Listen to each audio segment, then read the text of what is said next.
Hello friends and welcome to the Exams Made Simple, and we are back again with the Hindu complete newspaper analysis for 28th of February 2019. तो 28 फरवरी 2019 का news analysis देखेंगे. Before we start, these are the questions for you today. The first question is ocean plastics charter is led by. किस country ने ocean plastic charter को lead किया? Option are a Germany, b Canada, c Italy या d United Kingdom. Question number 2 is ancient port of Muziris was located in the present day. तो आज present day में कहां पे मुजिरिस का पोर्ट लोकेटेड हुआ करता था? आपको बताना है. Option are a Goa, b Kerala, c Andhra Pradesh या d Tamil Nadu. Question number 3 is world employment and social outlook trends report is published by. तो world employment and social outlook report कौन पब्लिश करता है? Options are a international labour organization, b world economic forum, c united nations development program या d none of the above. So these are the 3 questions for prelims point of view. अब आप लोगों ने request की थी mains का एक question at least देने की, तो I am starting that from today, and जैसा कि आपका रिस्पॉन्स रहेगा from that we will be increasing the questions. Okay, तो मेंस क्वेश्चन है what do you understand by the monetary policy transmission. कल भी मैंने एक्सप्लेन किया था और 4 दिन पहले भी किया था, 10 दिन पहले भी किया था. तो आपको बताना है कि what do you understand by monetary policy transmission. Discuss the impediments to monetary policy transmission in India. India में क्यों मॉनेटरी पॉलिसी ट्रांसमिशन प्रॉपर नहीं है? तो you have to tell this answer. Write down the answer in 150 words. 150 words में केवल answer लिखिए. 10 number का question करके अपन इसको अटेम्प्ट करते हैं. Okay, so these are the questions for you today. Please do try to answer these questions in the comment section below. Now नीचे आपको लिंक मिल जाएगी. कल से हमने स्टार्ट किया जो इंस्टाग्राम चैनल पे क्वेश्चंस और ये सब हम डिस्कस कर रहे हैं. We are giving questions and कुछ जो न्यूज आइटम्स हैं जो रहती है इंपॉर्टेंट, जैसे गाइनेंडोमॉर्फ था और बहुत सारी न्यूज में स्ट्रेटोक्यूमुलस क्लाउड्स हैं, ये सारी मैंने डिस्कस करना शुरू किया है. वहाँ पे शेयर कर रहा हूँ मैं, जहाँ से मुझे मिल रही है या कुछ हम लोग अपना कंटेंट बना रहे हैं. So we are sharing that, तो you can follow us there also. Telegram में थोड़ा प्रॉब्लम है, तो I will be looking forward to that also. लेकिन टेलीग्राम ग्रुप में भी थोड़ा कुछ समस्याएं आ रही हैं, तो we will be telling you the exact link after we sort out the issues. Okay, तो let's start with the news analysis part from friends. Now तो स्टार्ट करते हैं. पहली न्यूज जो है वो फ्रंट पेज से है, contempt of court. Contempt of court के ऊपर. तो कंटेम्प्ट के बारे में मैंने आपको पहले ही बताया था कि कंटेम्प्ट 2 तरीकों का होता है. एक होता है सिविल कंटेम्प्ट, दूसरा होता है क्रिमिनल कंटेम्प्ट होता है. और ये पावर जो रहती है सुप्रीम कोर्ट के पास भी रहती है, हाई कोर्ट के पास भी रहती है. ओके, तो सुप्रीम कोर्ट और हाई कोर्ट दोनों के पास ये पावर रहती है. There are 2 types of contempt, civil contempt and criminal contempt. अब देखो सिविल कंटेम्प्ट क्या होता है कि अगर आपने कोई डिसीजन नहीं माना, हाई कोर्ट या सुप्रीम कोर्ट का अगर आपने कोई डिसीजन नहीं माना, यानी कि आपने विलफुली डिसओबे किया, if you are willfully disobeying any decision of the supreme court और high court, then that comes under the civil contempt. But suppose you are interfering with the proceedings of the Supreme Court or High Court. If you are interfering with the decision making power of the Supreme Court and High Court, आप उनको maliciously treat कर रहे हैं और उनको इस तरीके से प्रेजेंट कर रहे हैं जैसे कि आप उनकी नॉर्मल वर्किंग को इंटरफेयर या रोकना चाहते हैं, तो then that comes under the criminal contempt. तो ये याद रखिएगा कि एक अगर सिर्फ आपने विलफुल डिसोबे किया है किसी डिसीजन को, then that comes under the civil contempt. But अगर आप उनकी प्रोसीडिंग के साथ इंटरफेयर करते हैं या आप उनकी जो डिसीजन टेकिंग पावर्स है या फिर आपने उनकी जो जुडिशियल प्रोसेस है उसको अगर आपने बीच में इंटरफेयर किया या उसको ऑब्स्ट्रक्ट करने की कोशिश की, then that comes under the criminal contempt. Okay, तो ये याद रखिएगा डिफरेंस दोनों के बीच में. अब व्हाट इज नॉट कंटेम्प्ट, एक चीज मैंने और आपको बताई हुई है कि क्या कंटेम्प्ट नहीं होता है. याद रखिएगा कि अगर आप इनोसेंट पब्लिकेशन कर रहे हैं, if you are innocently if you are doing an innocent publication of any decision of the supreme court और हाई कोर्ट, अगर आप इनोसेंट पब्लिकेशन कर रहे हैं, then that does not comes under the contempt. Okay, ये contempt जैसे मान लीजिए सपोज कोई डिसीजन आता है सुप्रीम कोर्ट का, राइट टू प्राइवेसी का डिसीजन आता है. अब हम अपने चैनल पे उसको जैसा कि डिसीजन आया एज इट इज वही आपको बता दें, तो ये जो पब्लिकेशन है ये इनोसेंट पब्लिकेशन में आएगा और ये कंटेम्प्ट के केस में नहीं आएगा. सो याद रखिएगा कंटेम्प्ट के टाइप्स, ये सारे चीज मैंने आपको बता दिया. Now let's come to the main news from the front page, that is IAF plane has been, अब इन्होंने बोला है शॉट डाउन. हमारी जो मिनिस्ट्री है दैट इज सेइंग दैट कि टेक्निकल स्नैग था उसमें, जो मिग विमान था उसमें टेक्निकल स्नैग आ गया था. और मिग में हमेशा ये चीज़ आई है, ये प्रॉब्लम हमेशा आई है, तो वो हम मान सकते हैं बात. और उस कारण से हमारे एक पायलट जो है, जो विंग कमांडर थे Abhinandan, he has been kept captive by the Pakistani forces. Pakistan में उनको कैप्टिव रखा गया है, अभी पकड़ के रखा गया है. तो अब जो अपन बात करेंगे मेन की क्या रेमेडी है, किस तरीके से हम उनको वापस ला सकते हैं. तो जो सबसे इंपॉर्टेंट चीज़ है जो इस न्यूज़ आइटम में है वो है जिनीवा कन्वेंशन. ओके, तो जिनीवा कन्वेंशन सबसे ज़्यादा इंपॉर्टेंट है है इस न्यूज आइटम में। तो let's see all the facts regarding Geneva convention.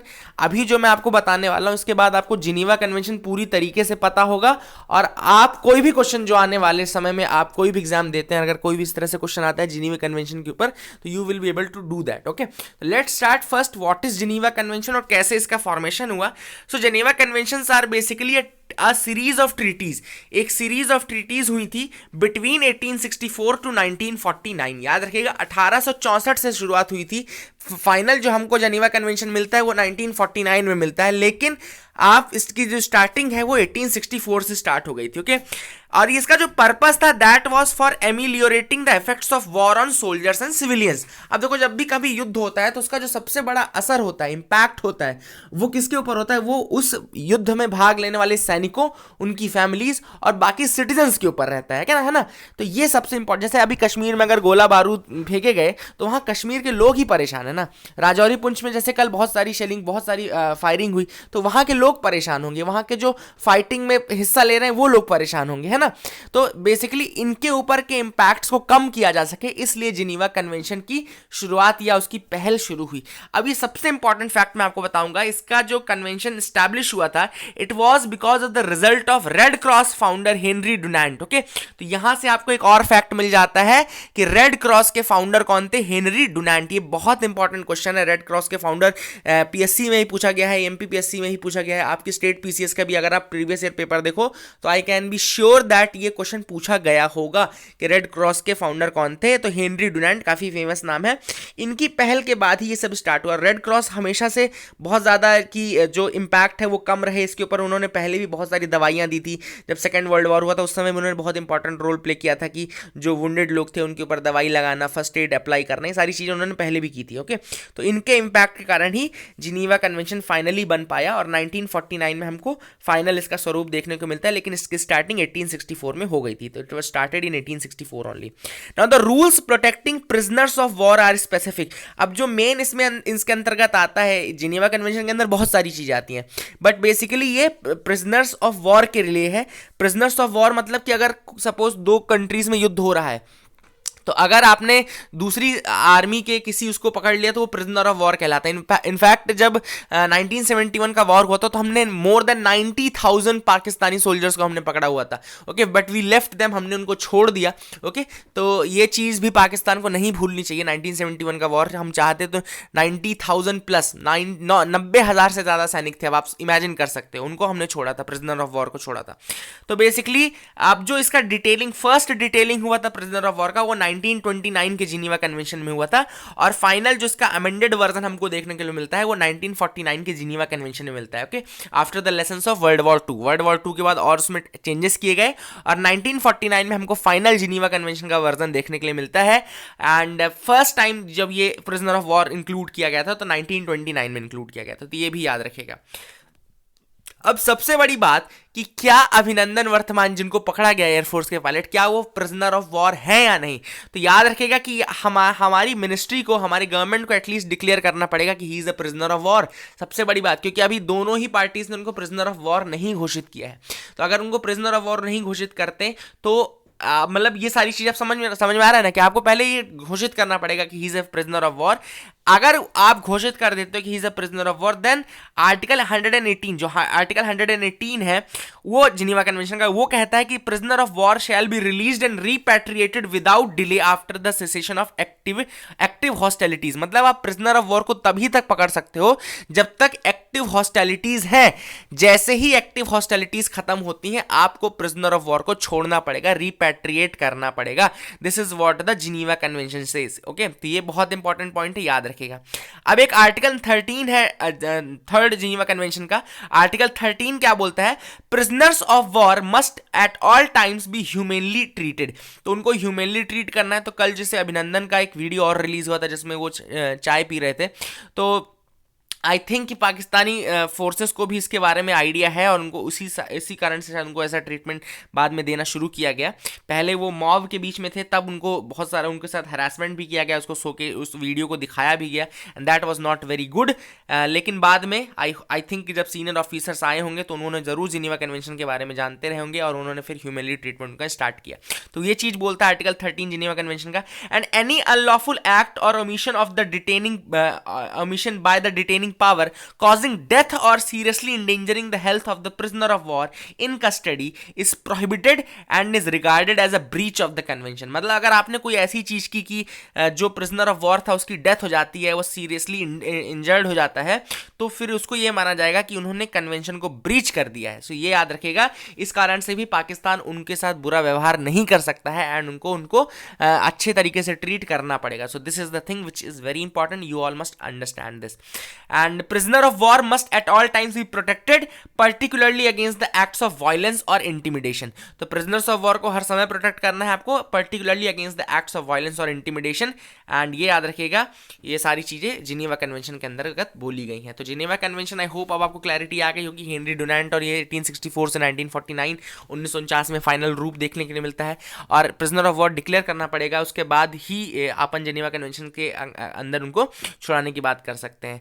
Now यहाँ पे आर्टिकल 3 का भी जिक्र किया गया है। Article 3 of the Geneva convention ये बोलता है कि क्या आपको अवॉइड करना है, प्रिजनर ऑफ वॉर के साथ आपको क्या अवॉइड करना है। तो फर्स्ट है violence to life and person in particular. Okay, मतलब आप वायलेंस नहीं कर सकते, क्रूअल ट्रीटमेंट नहीं कर सकते, टॉर्चर नहीं कर सकते। तो प्रोहिबिटेड चीजें जो है वो आर्टिकल 3 में बताई गई हैं जिनेवा कन्वेंशन की।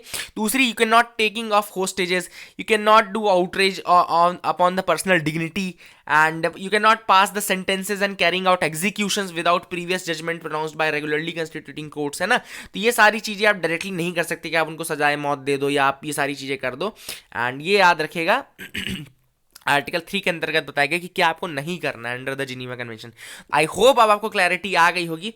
ओके, एंड मिग विमान ये चला रहे थे, मिग विमान याद रखिएगा, विंग कमांडर हैं ये, wing commander, and that is the thing. And I hope कि जल्दी से जल्दी इनको रिटर्न किया जाए, रिपैट्रिएट किया जाए और ये जल्दी से जल्दी देश में वापस आ सकेंगे। Okay, so that is the thing, and इनकी ब्रेवरी को बिल्कुल सल्यूट है, क्योंकि आपने देखा होगा कि ऐसे मौके पे भी किसी व्यक्ति के अंदर इतना जज्बा है कि मौत सामने खड़ी है, फिर भी वो ये चीज़ बोल रहा है कि I am not allowed to tell you all these things and I will not be able to answer your questions, so that requires, definitely requires great guts and all. तो ये चीज़ हम सल्यूट करते हैं अपनी फोर्सेस को। Now NCPCR news में था, NCPCR, तो यहाँ पे देखो ये कोयम्बटूर की न्यूज है, ज्यादा इंपॉर्टेंट नहीं है, लेकिन एनसीपीसीआर अपने आप में इंपॉर्टेंट है, उसके बारे में देख लेते हैं। NCPCR basically stands for national commission for protection of child rights, national commission for protection of child rights. It's an governmental commission established bye an act of parliament. अब देखो, इसको एक एक्ट ऑफ पार्लियामेंट के through बनाया गया था। NCPCR का full form क्या बताया मैंने, national commission for protection of child rights, है ना। अब ये बनाया गया था एक एक्ट के थ्रू। अब जब एक्ट के थ्रू बनाया गया था तो सिंपल सी ये बॉडी कैसी हो गई, स्टैट्यूटरी बॉडी हो गई। क्या हो गई, स्टैट्यूटरी बॉडी। तो सिंपल सा फंडा आपको याद रखना है कि अगर एक्ट के थ्रू बॉडी बन रही है तो वो फिर कहलाती है स्टैट्यूटरी बॉडी। एक इसमें मैं आपको एक एक्सेप्शन बताता हूं जो कि कंफ्यूज करता है लोगों को, CBI. CBI is neither statutory nor constitutional. Okay, CBI neither statutory है नॉर कॉन्स्टिट्यूशनल है। लेकिन आप बोलेंगे कि यार सीबीआई में तो एक्ट दिया रहता है, DPSC act, Delhi special police establishment act, उसमें बिल्कुल क्लियरली लक्ष्मीकांत अगर आप पढ़े तो लिखा हुआ है कि सीबीआई डिराइव्स इट्स पावर। तो वो अपनी पावर को डिराइव करता है उस एक्ट के थ्रू, लेकिन उस एक्ट के थ्रू वो बनाई नहीं गई थी। तो ये आपको याद रखना है, डिफरेंस यहां पर है, और इस कारण से वो स्टैट्यूटरी बॉडी नहीं है, though it derives its power from the DPSC act, यानी कि Delhi special police establishment act से करती है, लेकिन वो neither constitutional nor statutory body है। एनसीपीसीआर स्टैट्यूटरी बॉडी है, क्योंकि ये कहां से बनी है, it is found by the act of commission for protection of child rights act which came in 2005। तो 2005 में ये एक्ट आया था, उसके थ्रू ये बनी थी और एक स्टैट्यूटरी बॉडी है। जिसकी वर्किंग स्टार्ट हुई थी वो 2007 से स्टार्ट हुई थी, ऑपरेशन जिसका स्टार्ट हुआ था 2007 से हुआ था, लेकिन ये बनी 2005 के एक्ट के थ्रू थी। ये इंपॉर्टेंट टर्म है, ये भी याद रखेगा। It comes under the ministry of women and child development. ये भी याद रखने वाला बात है कि किस मिनिस्ट्री के अंतर्गत आता है, ये ministry of women and child development के अंतर्गत आता है। नाउ क्या इसका मैंडेट है, what is it mandate, to ensure all the laws, policies, programmes, administrative mechanisms are in consonance with the child rights. सारे जितने भी लॉ बनते हैं, पॉलिसी प्रोग्राम बनते हैं, वो सारे चाइल्ड राइट्स के साथ कॉन्सोनेंस में रहे, सिंक में रहे, एंड जो united nation convention on child rights है उसके साथ सिंक में रहे. तो ये सारी चीजें मेक श्योर करता है एनसीपीसीआर. एंड इनके अकॉर्डिंग जो चाइल्ड है वो 18 साल की उम्र तक के लिए रहता है. तो याद रखिएगा, दिस जो लास्ट बात है, ये सारी बातें विकिपीडिया के थ्रू है, तो उसको एक बार देख लीजिएगा. याद रखिएगा, they consider child up to the age of 18 years. NCPCR, these were the facts regarding this. Okay, याद रखिएगा. Now you can move to the next pages. आगे की तरफ मूव करते हैं, है ना. आगे क्या इंपॉर्टेंट न्यूज़ है देख लेते हैं. एक इंपॉर्टेंट कंसेप्चुअल न्यूज़ आएगी आगे, आई होप यहीं कहीं है. हाँ, access to abortion remains a challenge. अब देखो यहाँ बेसिकली ये थोड़ा कंसेप्चुअल बात है, ज़्यादा आपको इसमें फैक्ट्स नहीं मिलेंगे प्रीलिम्स के लिए. 2 फैक्ट लेकिन मिलेंगे, फिर भी आपको 2 फैक्ट बहुत इंपॉर्टेंट प्रीलिम्स के लिए मिलेंगे. ओवरऑल ये मेंस का एक बहुत इंपॉर्टेंट क्वेश्चन हो सकता है कि क्या क्या चैलेंजेस हैं, what are the challenges to the access of abortion facilities. अब देखो, सबसे पहली बात कि अबॉर्शन की बात क्या है, क्या अबॉर्शन लीगल है इंडिया में? तो हाँ, बिल्कुल. Medical termination of pregnancy, MTP act of 1971 is there. तो याद रखिएगा, अबॉर्शन इलीगल नहीं है कंट्री में. Abortion is not illegal in the country. एक पर्टिकुलर टाइम पीरियड है, सपोज 20 हफ्तों का एक time period, 20 weeks time period है, जिसके पहले आप अबॉर्शन करा सकते हैं. So it comes under the medical termination of pregnancy, जिसको MTP एक्ट ऑफ 1971 बोलते हैं. लेकिन women are still finding it difficult to access the affordable and safe abortion services. पहली चीज क्या है कि एक तो अफोर्डेबल अबॉर्शन सर्विसेज नहीं मिल रही है, मतलब कि पैसे बहुत ज़्यादा लगते हैं. जो प्राइवेट फैसिलिटीज़ है उसमें बहुत ज़्यादा पैसे मांगे जाते हैं.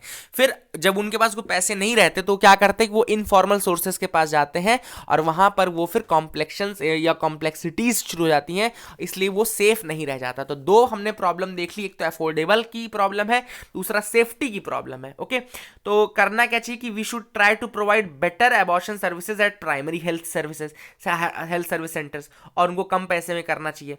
Then there should be proper awareness, क्योंकि अभी तक बहुत सारी महिलाओं को तो ये लगता है कि ये इलीगल है in the country. Therefore you should raise awareness on medical abortions, और उनको प्रॉपर टाइम पीरियड ये सब बताना चाहिए कितने टाइम तक आप करा सकते हो, क्या नहीं करा सकते. Okay, so that is the thing. And you can frame abortion as a women rights issue. This is another thing. You can frame abortion as a women rights issue. And ये सारी चीज़ें बहुत ज़्यादा ज़रूरी हैं. नाउ और हमको क्या इस न्यूज़ आइटम में देखने के लिए मिलता है कि as per the MTP act there should be 1 abortion facility per 20,000 population. हर 20,000 पॉपुलेशन में एटलीस्ट 1 अबॉर्शन फैसिलिटी मिलनी चाहिए. This is what the MTP act says. तो ये वाला फंडा भी फुलफिल नहीं हो पा रहा है. फॉर एग्जाम्पल यहाँ पे कांचीपुरम का एग्जाम्पल दिया गया है, जहाँ पर एक फैसिलिटी 70,000 पॉपुलेशन में मिलती है. तो बिल्कुल एक्ट का वायोलेशन है ना. जितना दिया जा रहा है उसके 3 टाइम्स ज़्यादा पॉपुलेशन को केटर कर रहा है एक एबॉर्शन फैसिलिटी. तो बिल्कुल शॉर्टेज तो होनी ही है. ये सारी चीज़ें हैं. Then many women specially those who are unmarried and HIV positive face difficulties accessing abortion services. तो ऐसी वुमेन जो कि अनमैरिड है and they are HIV positive, they are facing major difficulty in the abortion services. तो ये सारे issues हैं जो कि एबॉर्शन से रिलेटेड है. आई होप आपको ये कंसेप्ट एज अ कंसेप्ट समझ में आ गया होगा. इंटेलेक्चुअली डेवलपमेंट आपके माइंड का ज़रूरी है ना, तो इसलिए ये इंपॉर्टेंट टॉपिक है. Now we can move to the next news item. आगे की तरफ मूव करते हैं. Andhra Pradesh gets new south coast railway zone. तो अब एक याद रखेगा कि नई रेलवे जोन बनने वाली है, और वो किसको मिलेगी? आंध्र प्रदेश को मिलेगी, जिसका नाम रहेगा SCR यानी कि साउथ कोस्ट रेलवे जोन. बिल्कुल सिंपल सा फैक्ट है, याद रख लेना है. The new zone is south coast railway zone. इसने SCOR लिखा है लेकिन SCR होगा, याद रखिएगा. साउथ कोस्ट रेलवे जोन, और ये किसको मिलेगी? आंध्र प्रदेश को मिलेगी. बेसिकली ये हैदराबाद, सिकंदराबाद और आपका नांदेड़ डिवीजन में रहेगा. हैदराबाद, सिकंदराबाद एंड नांदेड़ डिवीजन में, और आंध्र प्रदेश को मिल रहा है. Andhra Pradesh gets this new coast south coast railway zone. इसका नाम क्या है? याद रखिएगा फिर से, साउथ कोस्ट रेलवे जोन, है ना. तो ये दिमाग में बना लीजिए. बांदीपुर मैंने बताया है कर्नाटका में है, इसको ज़रूर याद रखिएगा. Now we can move to the next news item. आगे की तरफ मूव करते हैं. Modify the forest dwellers eviction order. Now centre ने कहा है कि सेंटर ने रिक्वेस्ट की है सुप्रीम कोर्ट से, और PIL भी डाली उन्होंने कि आप अपने डिसीजन को प्लीज़ रिव्यू करें. जो अभी रिसेंटली सुप्रीम कोर्ट ने डिसीजन ये दिया था कि जो फॉरेस्ट राइट्स एक्ट 2006 के अंतर्गत अपने क्लेम्स को प्रूफ नहीं कर पाए हैं, ऐसे लोगों को एविक्ट कर दिया जाए. अब सुप्रीम कोर्ट ने ये बोला. उसके बाद मैंने आपको ये बताया था कि जो एविक्शन की जो प्रोसीडिंग है वो इनिशिएट कौन करेगा? वो वहाँ की ग्राम सभा इनिशिएट करेगी। ये फैक्ट आपको मैंने बताए हुए थे, है ना। तो ये आपको क्लैरिटी है ना इस चीज पे कि फॉरेस्ट राइट्स एक्ट 2006 के अंतर्गत जिन लोगों ने अपने क्लेम यानी कि अपना पट्टा नहीं प्रूव कर पाया है कि अपना लैंड पे उनका राइट है, they should be evicted. This is what the supreme court has given the order. Now उसके बाद फिर मैंने आपको दूसरी चीज फिर से बताई कि वो कैसे इनिशिएट होगी प्रोसीडिंग, कौन इनिशिएट करेगा, वो इनिशिएट करेगा ग्राम सभा वहां की। अब सेंटर का ये कहना है कि जो स्टेट्स हैं उन्होंने जब उनके क्लेम्स को रिजेक्ट किया था, मतलब कि जो लोगों का क्लेम रिजेक्ट किया गया था स्टेट्स के द्वारा, that was done without observing the due process of law. मतलब स्टेट्स ने ड्यू प्रोसेस ऑफ लॉ को फॉलो नहीं किया था while rejecting the claims of the tribals. तो ये पहला रीजन दिया है सेंटर ने सुप्रीम कोर्ट को कि क्यों ये डिसीजन को बदलना चाहिए, क्योंकि जो स्टेट्स थे उन्होंने जब उनके क्लेम को रिजेक्ट किया था then they were not following the due process of law. दूसरी चीज उनका ये कहना है कि जो लोकसभा, जो ग्राम सभाएं हैं, मतलब ग्राम सभा मतलब कि जो इनिशिएट करने वाली बॉडी है, they are not fully aware of the verification process. उनको खुद पूरी चीज नहीं पता, उनको खुद पूरी प्रोसेस नहीं पता, वो इतने ज्यादा मतलब they are not that much aware कि वो प्रॉपर डिसीजन ले पाए, इसलिए उन्होंने भी बहुत जगह क्लेम को रिजेक्ट कर दिया है विदाउट हैविंग प्रॉपर नॉलेज। तो दूसरा जो रीजन उन्होंने ये दिया कि जो ग्राम सभाएं हैं वो प्रॉपरली अवेयर नहीं है, उनके पास प्रॉपर इंफॉर्मेशन नहीं है, इसलिए भी आपको ये डिसीजन दोबारा रिव्यू करना चाहिए। तीसरा उन्होंने कहा है कि जो ट्राइबल राइट्स हैं, जो फॉरेस्ट राइट्स एक्ट 2006 है, that is in tune with several international covenants. वो बहुत सारे इंटरनेशनल कॉवेनेंट्स के साथ सिंक में है, इस कारण से आपको ये ऐसा नहीं करना चाहिए क्योंकि ट्राइबल राइट्स इक्वालिटी के अंदर आता है और ट्राइबल्स को भी उतना ही अधिकार है। अब अगर सपोज कोई ट्राइबल है, वो इतना एजुकेटेड तो है नहीं कि उसको पट्टे और पूरा क्लेम्स का प्रोसेस पता हो कि किस तरीके से क्लेम करना है या किस तरीके से मुझे अपने राइट को असर्ट करना है, क्या प्रोसेस होनी चाहिए अपील करने की, ये सारी चीजें भी अवेलेबल नहीं है उनके पास प्रॉपर इंफॉर्मेशन। इस कारण से भी बहुत सारे ट्राइबल्स ने अपने राइट्स को लूज किया है। तो क्या हम सुप्रीम कोर्ट को, मतलब बहुत सारी चीजें सेंटर उसने बोला है कि आपको ये डिसीजन दोबारा रिव्यू करना चाहिए। अब यहाँ पे कुछ इंटरनेशनल जो अलग अलग कॉवेनेंट्स हैं उनके नाम दिए गए हैं। जैसे फर्स्ट है united nation universal declaration of human rights. Okay, united nations universal declaration of human rights, India is a signatory to this united nation universal declaration of human rights, और इसके अंतर्गत हमको इक्वल राइट्स और equal treatment देना है, चाहे वो कोई भी हो, irrespective of caste, race, sex, religion, ethnicity, और यहाँ पे ट्राइबल्स को भी हमको उतना ही रिस्पेक्ट देना चाहिए। ये पहला है। दूसरा, UN convention concerning indigenous and tribal population, it has been ratified by India. United nation convention concerning the indigenous and tribal population, it seeks to protect the ownership rights of population over lands they traditionally occupy। तो जो tribals traditionally land occupy कर रहे हैं वहां पे उनकी ownership को protect करने के लिए ये कन्वेंशन है जिसका नाम है united nation convention concerning the indigenous and tribal population, और इस कन्वेंशन को इंडिया ने रैटिफाई किया है। So this is the second convention. Third है united nation declaration on rights of indigenous people. अब ये जो united nation declaration on rights of indigenous people है, इसका भी सिग्नेटरी है इंडिया। ये भी वही मैंडेट करता है कि protect the rights of indigenous people, land, territories के ऊपर उनका, रिसोर्सेज के ऊपर उनका अधिकार को ये प्रोटेक्ट करता है। United nation declaration on rights of indigenous people, India इसका सिग्नेटरी है। Then united nation convention on biological diversity, इसका भी इंडिया एक मेंबर है। Then Rio convention on environment, ये जो लास्ट के दो हैं ये आपके एनवायरमेंट रिलेटेड भी है, united nation convention on biological diversity और दूसरा Rio declaration on environment and development. Okay, तो ये बताता है कि जो इस तरह के इंडिजिनस पीपल है इनका बहुत बड़ा रोल होता है एनवायरमेंट प्रोटेक्शन में भी, तो ये इन दोनों के लिए भी इंडिया ने इसका, इन दोनों का मेंबर भी है। तो ये सारे कन्वेंशन है जिसके तहत कि उनको एविक्ट करना सही नहीं रहेगा और जो ट्राइबल्स है उनको वहां से निकालना सही नहीं रहेगा। तो आई होप इस न्यूज आइटम में काफ़ी क्लैरिटी और काफ़ी अच्छी चीज़ें आपको पता चल गई होंगी। Okay, so that is the thing. Now we can move to the editorial section. First is calming Arunachal. So basically this was on the permanent resident certificate being given to certain tribes in Arunachal Pradesh. कल मैंने नवाम Rebia committee आपसे पूछी थी, नवाम Rebia joint high powered committee बताई थी, बताने के लिए बोला था। तो नवाम रेबिया जो कमेटी थी वो इसी के ऊपर थी, उसी ने सजेस्ट किया था कि जो 6 non Arunachal Pradesh ST communities हैं उनको वहाँ का पीआरसी यानी कि परमानेंट रेसिडेंट सर्टिफिकेट दे दिया जाए, नवाम रेबिया। ओके, तो ये कमेटी थी। अब मैं बताता हूँ आपको आगे क्या हुआ। उसके बाद वायलेंस हुआ, हम सबको पता है क्या क्या चीज़ें हुई। उसके बाद अब दोबारा से जो वहाँ की गवर्नमेंट है उसने कहा है कि ठीक है अब हम नहीं देंगे। Okay, now they have decided not to grant the PRC. Okay, not to grant the PRC. अब ऑथर का ये कहना है कि जो 6 कम्युनिटीज थी, जो जिनका नाम था देवरीज, सोनोवाल, कछारीज, मोरांस, मिशिंग, आदिवासीज एंड गोरखा कम्युनिटी के एक्स सर्विसमैन, तो बेसिकली ये 6 कम्युनिटीज के लोग थे जो कि इम्पैक्ट हुए इस कारण से। और ऑथर ने एक चीज बोली है कि देखो आपने क्या किया, आपने इग्नोर कर दिया एक जस्टिफाइड डिमांड। जो लोग इतने सालों से ये आपका जो जगहें थी जैसे कि चांगलांग और नामसाई, चांगलांग और नामसाई में इतने दिनों से जो लोग रह रहे थे, आपने उनको 1 मिनट के अंदर आपने बोल दिया कि दे आर आउटसाइडर्स। मतलब आपने अगर उनकी डिमांड नहीं मानी तो इसका मतलब है कि आपने डिक्लेयर कर दिया कि वो आउटसाइडर्स हैं, and now they are not, now you are not hearing a justified demand, just you are ignoring a justified demand because आपको वायलेंस का डर था। ये इस कारण से आपने जस्टिफाइड डिमांड को मना कर दिया। मतलब कि आप वायलेंस को कम नहीं कर पाए, लेकिन आपने जस्टिफाइड डिमांड को जरूर खत्म कर दिया।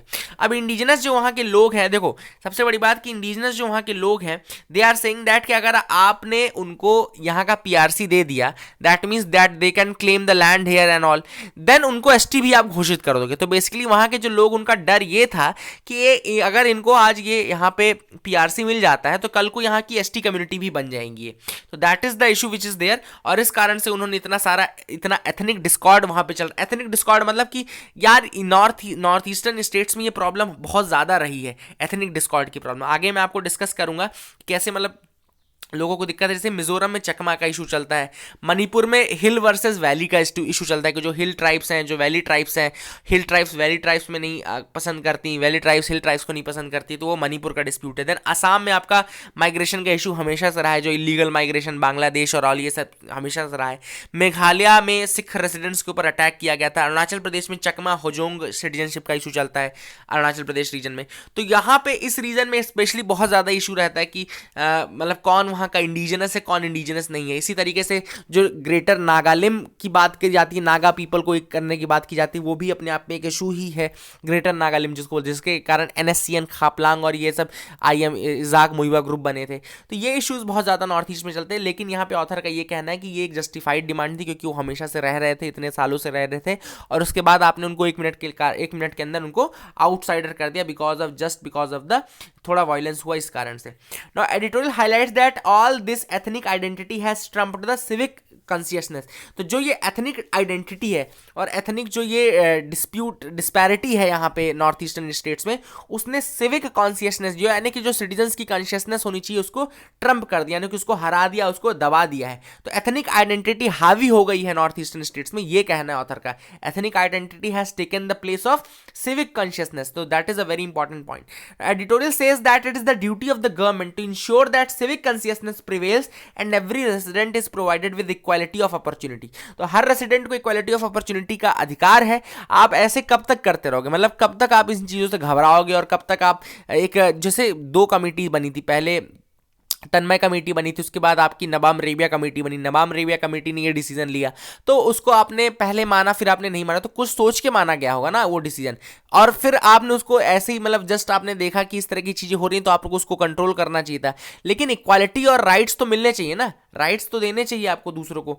सो that is the thing which is there, and civic consciousness prevail करनी चाहिए, ना कि एथनिक आइडेंटिटी, ये ऑथर ने कहा है। Okay, and these are the things. और अगर इस तरीके से आप एथनिक आइडेंटिटी पे ही काम करते रहोगे तो आपकी कंट्री का जो इकोनॉमिक डेवलपमेंट है वो कभी नहीं हो पाएगा। तो ये भी ऑथर ने लास्ट में बोला है।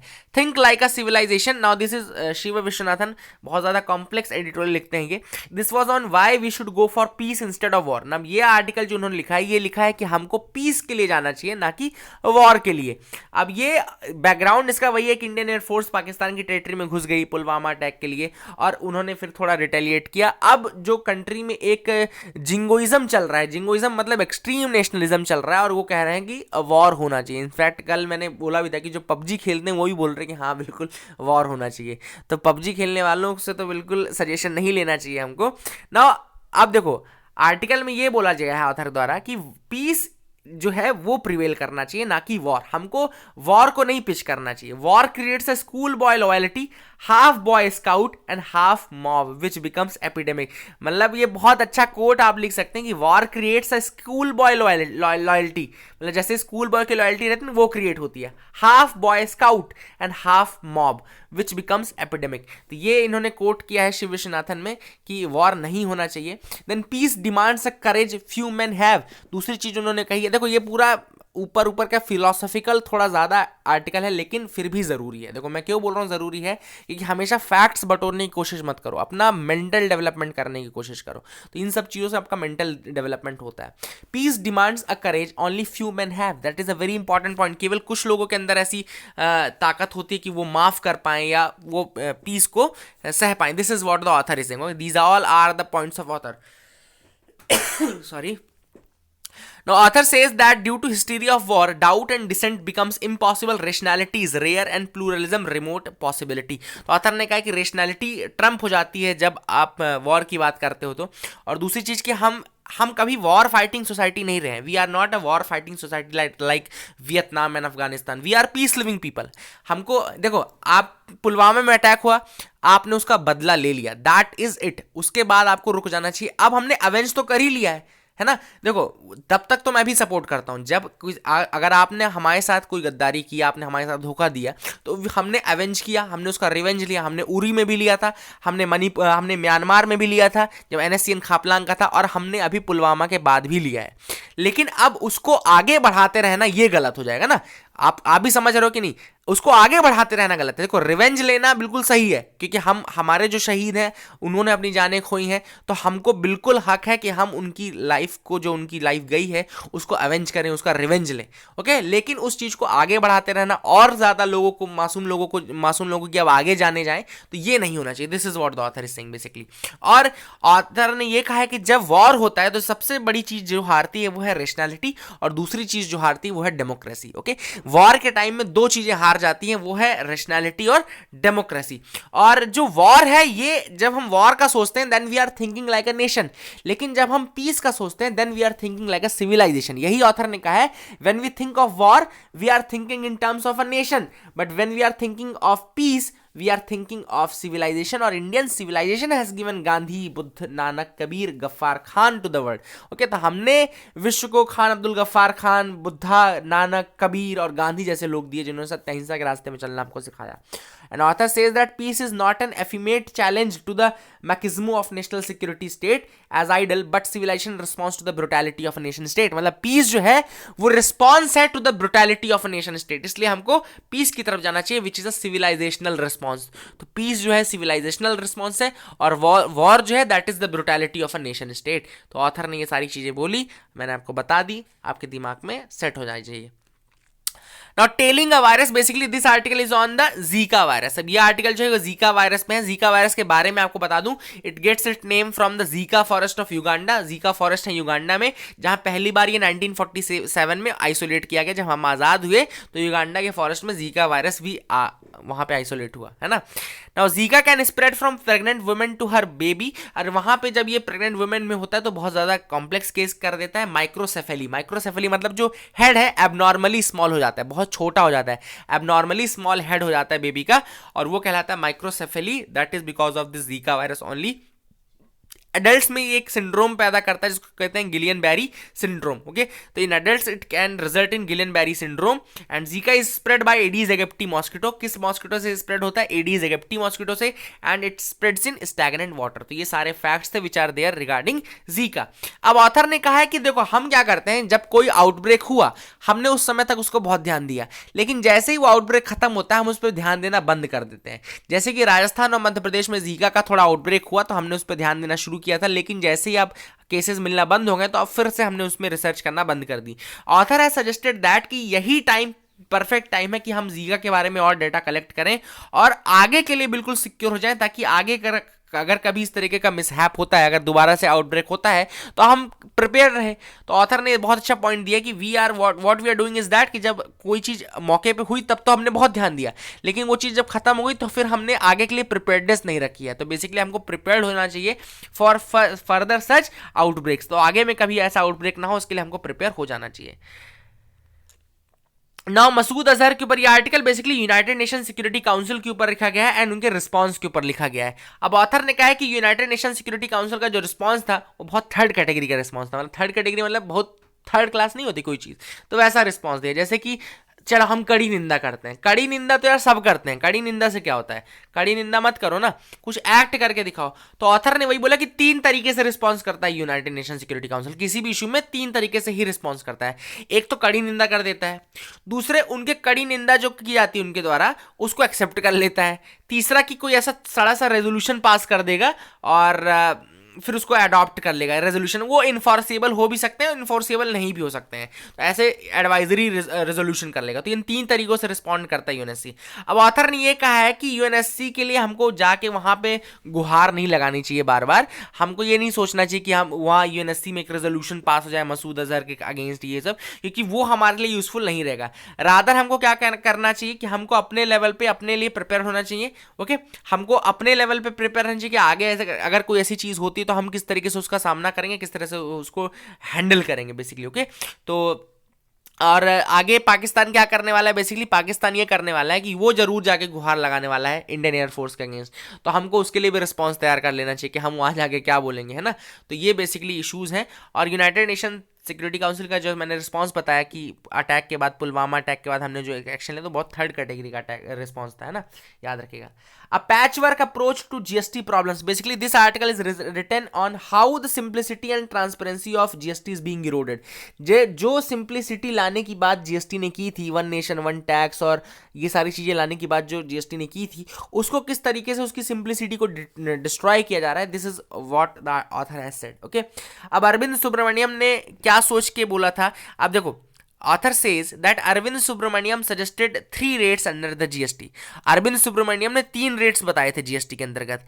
आज अगर हम देखें तो 8 रेट्स हैं, there are 8 different rates, 0%, 5%, 12%, 18%, 28%, then 0.25% for diamonds, rough diamonds, 3% for gold, 1% for affordable housing. अब देखो, वन नेशन वन टैक्स को ये डिस्ट्रॉय नहीं करता है, अलग अलग टैक्स रेट्स होना वन नेशन वन टैक्स को नहीं करता। क्यों? क्योंकि वन नेशन वन टैक्स का मतलब ये कि पूरे कंट्री में डायमंड पे फिर 0.25 का ही लग रहा है, पूरे कंट्री में गोल्ड पे 3% का ही लग रहा है, पूरे कंट्री में अफोर्डेबल हाउसिंग 1% पे ही हो रही है, इसलिए वन नेशन वन टैक्स को तो नहीं करता। लेकिन जो कॉम्प्लेक्सिटी क्रिएट करता है, अलग अलग टैक्स स्लैब्स होने से बहुत ज्यादा कॉम्प्लेक्सिटी आ जाती है पूरी कंट्री में, पूरे टैक्स स्ट्रक्चर में कॉम्प्लेक्सिटी आ जाती है। ओके, ऑथर ने ये ही कहा है कि जो सबसे पहले टैक्स, ये जो जीएसटी का स्ट्रक्चर था जब डिस्ट्रॉय हुआ था, वो हुआ था जब केरला के लिए हमने 1% एडिशनल सेस की बात की थी। केरला फ्लड के बाद हमने 1% एडिशनल सेस की बात की थी for the rehabilitation after flood. Author का ये कहना है कि आपको दूसरे तरीके से पैसा इकट्ठा कर लेना चाहिए था। ठीक है, हम मानते हैं कि बहुत ज्यादा नुकसान हुआ, लेकिन आपको ये नहीं करना चाहिए था कि आप टैक्स स्ट्रक्चर में फिर वहां पे वन नेशन वन टैक्स के फंडे को ब्रेक कर दें। वहां पे आपने जो 1% टैक्स लगाया वो गलत था, टैक्स बिल्कुल कम था, लेकिन आपको वही पैसा किसी दूसरे तरीके से ले लेना चाहिए था, ना कि इस तरीके से। ओके, तो ऑथर क्या कहना है, क्योंकि ये जो होगा ये नई चीजें स्टार्ट कर देगा। आज केरला फ्लड के लिए पैसा मांग रहे हो, कल को ड्रॉट रिलीफ सेस लगा दोगे, परसों फ्लड रिलीफ सेस लगा दोगे, नरसों कोई और सेस लगा दोगे। तो ये सारी चीजें ऑथर ने कही कि ये क्या होता है कि एक बार अगर स्ट्रक्चर ब्रेक होना शुरू हुआ तो फिर वो आगे ब्रेक होता ही जाता है। देन दूसरी चीज ऑथर ने बोली कि जब रियल स्टेट सेक्टर में आपने जो इनपुट टैक्स क्रेडिट सिस्टम है उसको रिमूव कर दिया, जो रियल स्टेट सेक्टर था वहां पे रेट बहुत ज्यादा घटा दिए और इनपुट टैक्स क्रेडिट प्रोविजन जो थे उसको भी रिमूव कर दिया। अब ऑथर ने कहा कि ये इसमें इस कारण से क्या होगा कि जो ट्रांसपेरेंसी नहीं थी पहले भी रियल स्टेट में नहीं थी, वो और ज्यादा डिस्ट्रॉय हो जाएगी because of this. Input tax credit आपने जब रिमूव की तो उससे जो पहले ट्रांसपेरेंसी नहीं थी वो और ज्यादा रिमूव हो जाएगी, और ज्यादा हट जाएगी, और ज्यादा कम हो जाएगी। तो ऑथर ये भी कहा है। एंड 3 इंडस्ट्रीज ऐसी हैं जहां पे इनपुट टैक्स क्रेडिट वेव की गई हैं, वो है real estate, restaurants and sanitary pads. तो ये 3 इंडस्ट्रीज में हटा दिया गया है इनको, इनपुट टैक्स क्रेडिट को, real estate, restaurants and sanitary pads. और ये सारे जो पैच वर्क हैं, जो धीरे धीरे ये सारी चीजें की जा रही हैं, इन कारण से बहुत ज्यादा प्रॉब्लम फ्यूचर में होने वाली है। जो सिंप्लिसिटी और ट्रांसपेरेंसी की बात अपन कर रहे हैं जीएसटी में, वो रिमूव हो जाएगी, ऑथर का ये कहना है। Now let's come to the next news item. आज की बिल्कुल ब्लैक एंड व्हाइट टाइप का पेपर नहीं लग रहा, थोड़ा कलर ही हटा दिया है पूरा, कुछ सोच के हटाया पता नहीं ना, ये तो मुझे ही दिख रहा है, पता नहीं कलर ही नहीं दिख रहा। तो ये सारी चीज़ें आगे की तरफ मूव करते हैं। जिंगोइज्म एक टर्म जो ये है, इसका मतलब बता देता हूँ। जिंगोइज्म का मतलब कि जब आपका पेट्रियाटिज्म इस हद तक बढ़ जाए, मतलब कि एक्सट्रीम चीज़ हो जाती है, वो एक्सट्रीम पेट्रियाटिज्म इतनी हद तक आगे बढ़ जाए कि आप फिर मतलब अटैक करने, वॉर करने और मतलब उसके लिए मारने मरने के लिए तैयार हो जाओ कि बस किसी ने कुछ बोला नहीं कि आप सीधे मार ही दो, फिर आप दिमाग से काम नहीं करते हो, आप फिर सिर्फ पेट्रियाटिज्म से काम करते हो। लेकिन वो एक्सट्रीम पेट्रियाटिज्म वो एक सिकनेस का स्टेट होता है। तो jingoism is basically state of sickness, है ना, तो स्टेट ऑफ सिकनेस है वो। Now we can move to the next pages. यार कलर है ही नहीं शायद, है ना, कलर नहीं है। So let's move to the next pages, आगे की तरफ मूव करते हैं। यहाँ पे कोई न्यूज़ आई नहीं है, ऐसा नहीं है कि मैं बता नहीं रहा हूँ, न्यूज़ ही नहीं थी, मैं ढूंढ ढूंढ के न्यूज़ बताता हूँ यार। वैसे भी इकरा जैसे ये भी न्यूज़ अच्छी नहीं थी, इकरा डाउनग्रेड्स द अनवारंटेड DHFL ये सब, लेकिन इकरा के बारे में बता दूंगा भाई आपको। इकरा limited basically is an Indian independent and professional investment information and credit rating agency. तो इकरा ICRA जो है, ICRA लिमिटेड जो है independent and professional investment information and credit rating agency है, और ये स्टैब्लिश हुई थी 1991 में। याद रखिएगा इकरा क्या है, बेसिकली आपकी क्रेडिट रेटिंग और इन्वेस्टमेंट इन्फॉर्मेशन कंपनी है। कब स्टैब्लिश की गई थी? 1991 में स्टैब्लिश की गई थी, तो ये इंपॉर्टेंट है। Now centre brings 42 non scheduled cancer drugs under the price control. Very important news item, बहुत प्यारा, बहुत मजा आएगा आपको इस न्यूज आइटम में। मुझे भी मजा आया था क्योंकि एक नई बॉडी के बारे में आपको सीखने के लिए मिलेगा, और लेट्स डिस्कस दैट। तो NPPA बेसिकली क्या है? National pharmaceutical pricing authority of India है। ओके, NPPA क्या है? फुल फॉर्म लिखा नहीं है, बता देता हूँ। National pharmaceutical pricing authority of India है। Now it is an independent body under the department of pharmaceuticals. Department of pharmaceuticals के अंतर्गत आता है। और मिनिस्ट्री देखो क्या है, देखो डिपार्टमेंट ऑफ फार्मास्यूटिकल है कि मिनिस्ट्री ऑफ फार्मास्यूटिकल नहीं है, तो कंफ्यूज मत होना। ये UPSC कंफ्यूज करने के लिए बोल सकते हैं it comes under the ministry of pharmaceutical, नहीं, डिपार्टमेंट ऑफ फार्मास्यूटिकल, और वो आता है ministry of chemicals and fertilisers के अंदर। तो ये बहुत लोगों को कंफ्यूजन रहता है कि दवाइयां हैं तो जरूर कोई आयुष मिनिस्ट्री के अंदर या मिनिस्ट्री ऑफ फार्मास्यूटिकल के अंदर आती होगी, बट मिनिस्ट्री ऑफ फार्मास्यूटिकल कुछ है ही नहीं, डिपार्टमेंट ऑफ फार्मास्यूटिकल है, and that is under the ministry of chemical and fertilisers. First fact clear हो गया होगा, है ना। सेटअप कब हुआ था? NPPA हुआ था 1997 में बना था, 1997 में ये बना था NPPA, national pricing pharmaceutical pricing authority. Functions क्या है? To fix revise the controlled bulk drug prices and formulation. तो बल्क ड्रग प्राइजेस फॉर्मुलेशन को कंट्रोल करना है।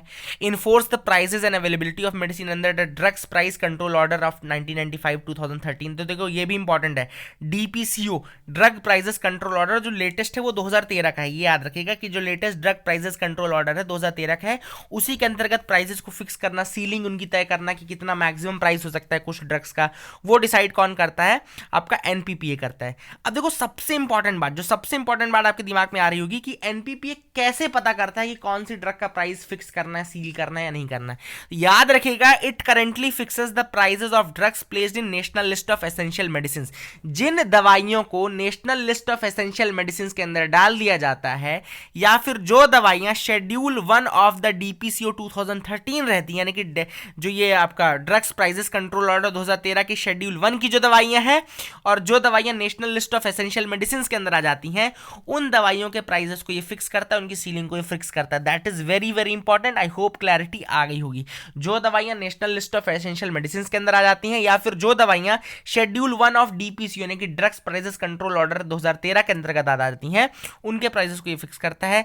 And medicine that are not under the price control, जो medicine price control के अंदर नहीं है, उनमें manufacturers are allowed to increase the maximum retail price by 10% annually. जिन दवाइयों को इसके अंदर नहीं रखा जाता है प्राइस कंट्रोल के अंदर, उन दवाइयों का प्राइस कोई भी रिटेलर मैन्युफैक्चरर जो है वो 10% से बढ़ा सकता है annually. So these are the facts. I hope clarity आपको आ गई होगी। ये बॉडीज के बारे में बता दिया मैंने, national pharmaceutical pricing authority, okay. And दूसरा आपका ड्रग प्राइसेस कंट्रोल ऑर्डर 2013, अभी उसके अंतर्गत 42 और कैंसर ड्रग्स हैं जो ये आपका नॉन शेड्यूल्ड कैंसर ड्रग्स हैं जो कि उसके अंदर रखी गई। So that is the thing which is very very important. I hope अब आपको क्लैरिटी आ गई होगी। Spotify enters India to take on Amazon music and Jio Saavn. अब बेसिकली स्पॉटिफाई क्या है उसके बारे में बताना था मुझे। तो स्पॉटिफाई जो है वो म्यूजिक स्ट्रीमिंग सर्विसेज प्रोवाइड करता है, and it is a Swedish firm, okay. तो स्वीडिश फर्म है, स्वीडन का फर्म है, और ये म्यूजिक स्ट्रीमिंग सर्विसेज प्रोवाइड करता है, इंडिया में एंटर करने वाला है, and it will be taking on Amazon music and Jio Saavn. तो याद रखिएगा स्पॉटिफाई स्वीडिश, तो ये भी फैक्ट अपने को याद रह गया। और ये तो यार सेम ही पोज में खड़े हैं धोनी और मैक्सवेल, है ना। तो मैक्सवेल ने बहुत प्यारा खेला, एंड उसके बाद India was leaves India stunned as Australia sweeps India, series जीत गई है ऑस्ट्रेलिया और उन्होंने हरा दिया because of Maxwell. I hope clarity आपको इसमें भी आ गई होगी। So that is it for the day friends. I hope you like that video. Please do like and subscribe. Last page में ऐड है, कुछ नहीं दिया हुआ है ना. That is it for the day. I hope you like that video. Please do answer the question that have been asked. Keep loving us. Thank you and have a nice day.